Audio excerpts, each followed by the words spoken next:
Thunder Bay is a city that has an aging population and it has a very large component of a youth population.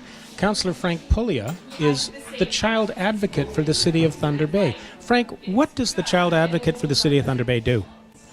Well, the child advocate advocates on behalf of the children and youth in terms of their needs, and it tries to identify gaps in terms of the gaps full in making recommendations to council and other levels of government about how to fill those gaps where the needs are.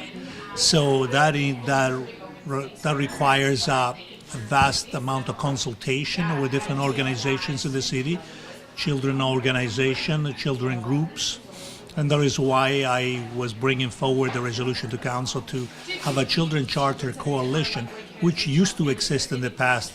For some reason kind of faded it away. There are so many organizations working on these things, and but I felt there was a need to bring them all together under one umbrella to see exactly what the gaps are and make appropriate recommendations. And what are you finding the recommendations that are needed are, and what is council doing to support youth in Thunder Bay? Well, there are many programs. For example, Pro Kids was based on a gap analysis that identified that kids on low income could not access sports or different programs. So the city has enabled that level of service for kids whose parents or household is on a low income, and they're offering programs to about 1,400 kids per year that would not otherwise have access to those programs. So we're already moving in those directions. At the same time, we're trying to move into neighborhoods where the need is greater in offering proper services like youth hubs.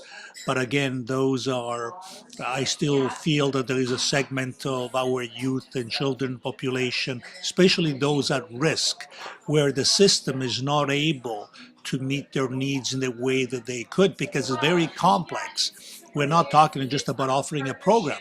We're talking about the whole family structure and some other situations where there is only low income, but maybe drug addiction, addiction of some kind, mental illness, poverty, homelessness. So the children are falling through the cracks, and that was the focus of my effort to bring back a Children Charter Coalition, so that we would focus across the city, not just the city of Thunder Bay, across the whole community, in ensuring that those kids that are now falling through the cracks would have the services that they need.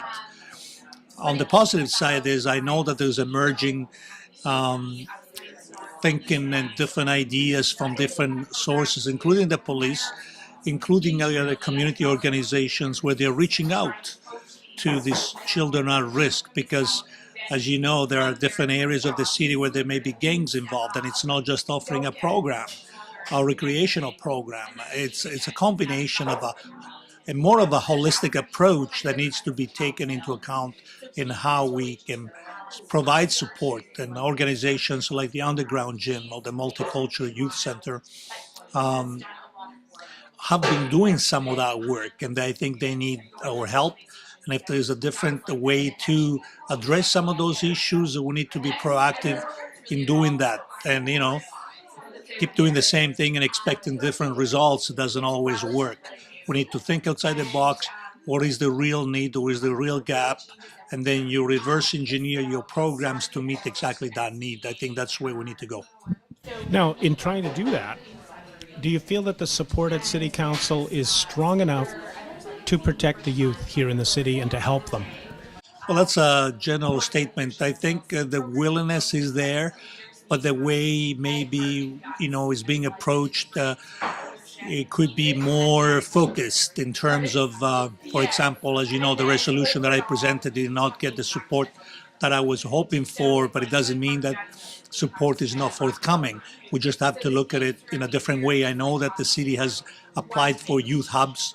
We're applying both with other organizations for a provincial government funding mechanism. There's also applications into the federal government to provide that kind of holistic approach amongst many organizations. So maybe to some extent the concern of council was that we'd be duplicating some of those efforts, and that's maybe why the support wasn't there. But I think just those two alone in the youth hubs is worth pursuing, exploring fully, and I think there's opportunities there. So we need to work with what we have, the resources that we're given, explore other options, always keep it in mind that whatever we do has to be for the benefit of the youth and children in our city.